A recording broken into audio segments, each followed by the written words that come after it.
Hello guys, Wakefield Trainlad here, welcome back to a brand new video. Now today we are going to be looking at the very last steam engine built by British Railways. No, it's not Tornado, that was built by the A1 Locomotive Trust. I'm talking about the 1960s. Now if you can't already guess, well, alright, I've sort of given it away in the title. Here she is. Now this needs no introduction. Oh, put her on the track first time. Oh, as you can probably tell, she's tender driven. And I think she has a ring-filled motor. I think she'll have a ring-filled motor. This engine needs no introduction, but as of the purpose of this video, I have to. This is the Standard Class 9F, number 92220, Evening Star. Now this one comes with a set and is the Hornby edition. It may be not so much as in good quality as its Bachmann counterpart, but by God, I think this is pure beautiful. Here's the front. Oh, hang on. Oh, it wasn't on the tracks correctly. Hang on, let me fix this. There, fixed it. Here she is. Now this was the last steam engine built by British Railways, and this is Evening Star, and she is a Class 9F, and normally the 9Fs would have been used for freight duties, but Evening Star and other 9Fs were built for like passengers as well. This particular example spent most of its life on the Somerset and Dorset Railway. At least I think, anyway. Either that or the Western region. I think it is the Somerset and Dorset. Its shed code on this one is... I'll forget it. I'll just read it from here. 86C. Yeah, that's its shed code, 86C. I don't know what that is. If I remember, I'll put some information right here where my finger is. But yeah, talking of information, here's some information about the 9Fs. The 9Fs were designed by Robert Riddles, and they first started life in 1954 when the prototype number 92000 was built. And over the course of the years from then until 1960, 250 or round about there were built. And I can't remember when the first withdrawal was, but the final withdrawal was in 1968. So these bad boys worked until 1968. Not this one though. This one lasted a measly 5 years, and I'll explain that in a bit. Now, where were we? My mind's just gone blank. Oh yeah, withdrawals. The last one was withdrawn in 1968, and as of preservation wise, 6 of these remain in preservation. Now the majority of the ones in preservation were built in 1959, 1960. We've hardly got any 1954, 55, 56, maybe a 57 still survives, I don't know, but anything below 1955 doesn't survive. Or maybe even 1956, I don't know.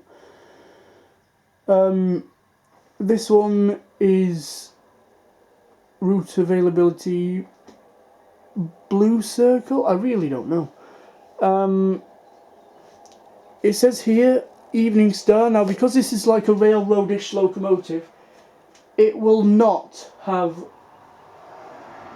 etched nameplates. It does not have etched nameplates, but that doesn't matter as long as you can read the damn thing.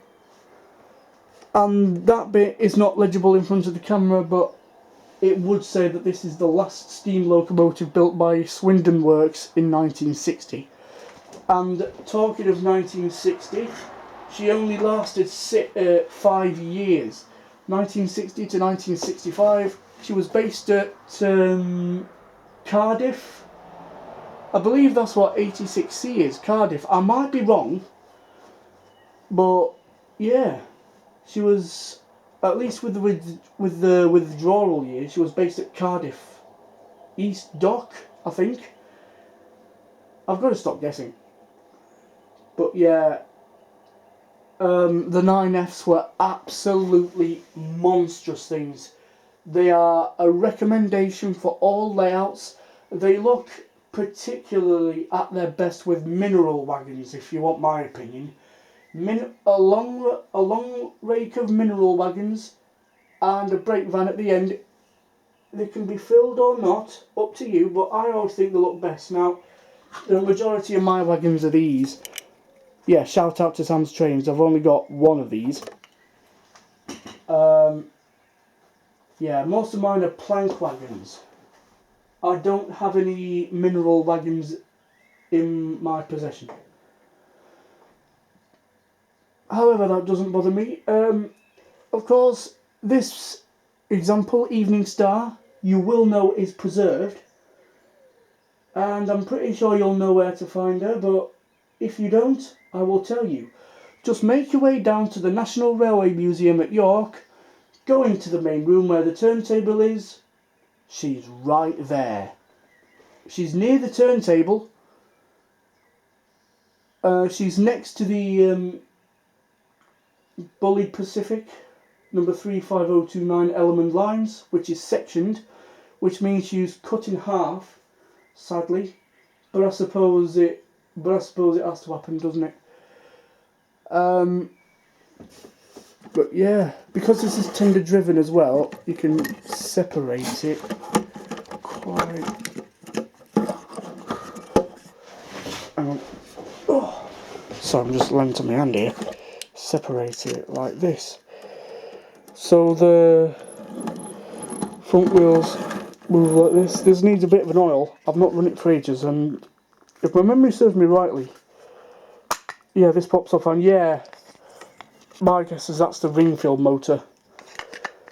And of course this pops in as well. I can't imagine she's DCC ready, but it doesn't matter.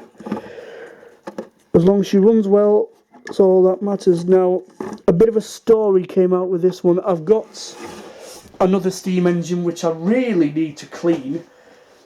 I think it was second hand, and I imagine the story goes like this.